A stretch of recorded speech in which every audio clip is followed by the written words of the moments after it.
Case ఛేదించిన SI Maraiah police సిబ్బందిని అభినందించి reward అందించిన ఇబ్రహీంపట్నం ఏసీపీ కేవీపీ రాజు. ఈ సందర్భంగా ఏసీపీ మాట్లాడుతూ ఎవరైనా వ్యాపారస్తులు పనిలోకి వచ్చే వారి యొక్క వివరాలను ముందుగానే తెలుసుకోవాలని సూచించారు. వ్యాపారస్తులు డబ్బులు కౌంటర్ కాకుండా ఇళ్లలోకి తీసుకెళ్లారని సూచించారు. ప్రతి షాపులో ఖచ్చితంగా సీసీ కెమెరాలను ఏర్పాటు చేసుకోవాలని సూచించారు.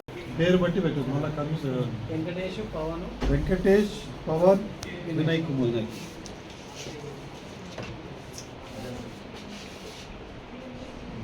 6/24 మార్నింగ్ అందాజ 9 గంటల ప్రాంతంలో మా ఇబ్రహీంపట్నం పోలీస్ స్టేషన్ నందు జి నగేష్ అనే స్థానిక వ్యాపారస్తుడు బాలాజీ కిరాణం నడుపుతూ మంచాల రోడ్లో ఉంటుంది.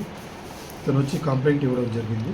ఆ కంప్లైంట్ యొక్క వివరాలు ఏంటంటే తన షాప్లో దాదాపు 5 లక్షల రూపాయలు విలువ 5 లక్షల రూపాయలు క్యాష్, తర్వాత ఒక తులం బంగారు కాయిన్ దాంట్లో పెట్టిపోతే గుర్తు తెలియని వ్యక్తులు అక్రమంగా బ్యాక్ నుంచి ప్రవేశించి తాళాలు పగలగొట్టి దాన్ని తీసుకెళ్ళిపోయారని దీని మీద ఫిర్యాదు ఇవ్వడం జరిగింది. వెంటనే స్థానిక ఇన్స్పెక్టర్ గారు, తర్వాత ఎస్ఐ గారు అందరూ కూడా ఒక కేసు రిజిస్టర్ చేయడం జరిగింది. క్రైమ్ నెంబర్ 280/2024 కింద కేసు రిజిస్టర్ చేశారు. రిజిస్ట్రేషన్ వెంటనే ఆ రోజు నూతన రాష్ట్ర ఆవిర్భావ దినోత్సవం అయినప్పటికీ కూడా వీళ్ళు ఇమీడియట్గా యాక్ట్ చేసి సీన్కి వెళ్ళి సీన్లో ఉండే సాక్ష్యాలన్నీ కూడా సేకరించడం జరిగింది. అలాగే క్లూస్ టీమ్ కూడా ఇమీడియట్గా పిలిపించడం జరిగింది. అక్కడ ఫింగర్ ప్రింట్స్ అవన్నీ కూడా కలెక్ట్ చేయడం జరిగింది.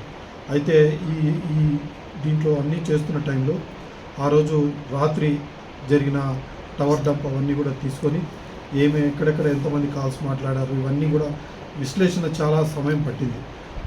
ఎవరెవరు ఫోన్లు మాట్లాడారు, ఎవరెవరు మాట్లాడారు, వీళ్ళ దగ్గర పనిచేసే వాళ్ళు ఏంటిది, వాళ్ళు ఏ కాల్స్ మాట్లాడారు అవన్నీ కూడా కొద్దిగా డీటెయిల్గా అనాలిసిస్ చేయడం జరిగింది, టెక్నికల్ అనాలిసిస్ చేయడం జరిగింది. ఆ టెక్నికల్ అనాలిసిస్ చేయడంలో మాకు ఆ షాప్లో పనిచేసే ఇద్దరి మీద వాళ్ళ మీద అనుమానం రావడం జరిగింది. అనుమానం రావడంతో పాటు ఇంకోటి ఏంటిదంటే దాంట్లో వీళ్ళు ఒకే వ్యక్తికి ఫ్రీక్వెంట్గా కాల్స్ చేస్తున్నారు. ఆ ఫ్రీక్వెంట్గా కాల్స్ చేస్తున్న వ్యక్తిని ఎవరనేది మా ఎస్ఐలు రామకృష్ణ, తర్వాత మారయ్య, తర్వాత హెడ్ కానిస్టేబుల్ సత్యనారాయణ, బాబురావు, మిగతా కానిస్టేబుల్ అందరూ కలిసి ఒక టీం ఏర్పడి ఈ కాల్స్ అన్నింటినీ కూడా అనలైజ్ చేసి ఆ ఒక్క కాల్ ఎవరికి పోయిందని చూస్తే చింతల వినయ్ కుమార్, వడ్డే వెంకటేష్ అనే వ్యక్తి బంజారా హిల్స్లో ఉంటాడు. ఇతడు పాత నేరస్తుడే. ఇతడు బంజారా హిల్స్లో కూడా ఒక సెల్ ఫోన్ దొంగతనం కేసు ఉంది.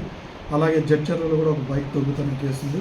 ఈ రెండిటూ చేసిన వ్యక్తి వాళ్ళ ఇతర సహకారం తీసుకొని 1వ తారీఖు రాత్రి ఈ మన ఊరికి వ్యాన్ తీసుకొని రావడం జరిగింది.